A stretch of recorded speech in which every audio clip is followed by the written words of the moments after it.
Sa isang eksklusibong panayam, inihayag ni British light heavyweight prospect na si Ben Whittaker ang game-changing advice na natanggap niya mula kay former 3-division undisputed champion Terence Bud Crawford noong nasa Dubai sila para sa isang event. Kwento ni Whittaker nung nasa Dubai daw po sila, nakita sila ni Terence Bud Crawford at sinabi nito sa kanya na, "Trust me bro, you're a great fighter. You've got all the skill but you play with your food too much." Tumawa raw si Whittaker sa una, pero agad niyang napagtanto na totoo nga yung sinasabi ni Crawford. Masyado niyang pinaglalaruan ang kanyang mga nakakalaban. Kilala siya sa kanyang showboating at entertaining style sa ring. Pero dahil sa payong natanggap kay Bud Crawford na kailangan niyang itigil ang paglalaro at simulan ng tapusin ng maaga ang mga nakakalaban, naging game-changing advice ito para sa kanya. Heto po at panoorin at pakinggan natin ang mismong sinabi ni The Surgeon.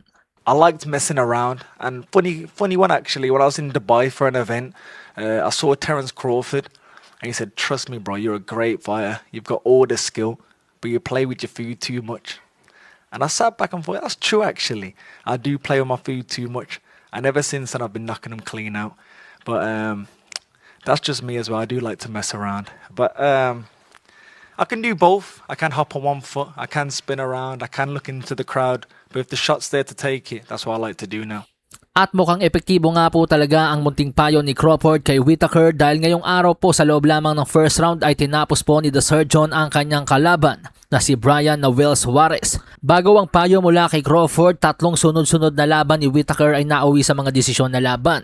Kabilang ang laban na kamuntik-muntika siyang matalo kontra Liam Cameron noong taong 2024. Kung saan kapwa nahulog ang 2 mandirigma sa labas ng ring dahilan upang ideklarang tabla ang kanilang bakbakan. Pero matapos nga po siyang payuhan ni Crawford, ngayon po ay nasa 3 sunod-sunod na knockout na panalo na po si Ben The Surgeon Whittaker. Marami ang naniniwala na kapag patuloy niyang sinunod ang payo ni Crawford, skill plus finishing power, malayo ang mararating ni Whittaker sa boxing world.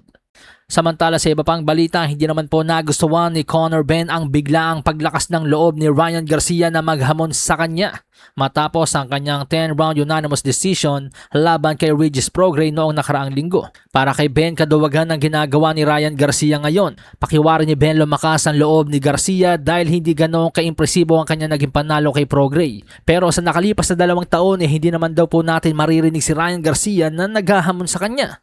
Lalo na matapos ang 2 laban ni Ben kay Chris Eubank Jr. Pero gayon pa man, ipinagpapasalamat daw po ni Ben na lumakas na ang loob ni Ryan Garcia na pumalag sa kanya. At bukas nga daw po ang kanyang pintuan para sa kanilang bakbakan. A little bit cowardly because now he's been very vocal, obviously off the back of the Regis fight. Yeah. Where was you before? You know, so he's a little bit of a coward, but ultimately I've been calling for that fight for a while, so thank God that, you know, whatever he saw in the Regis fight has now made him want to start talking about the fight. Cool, let's do it.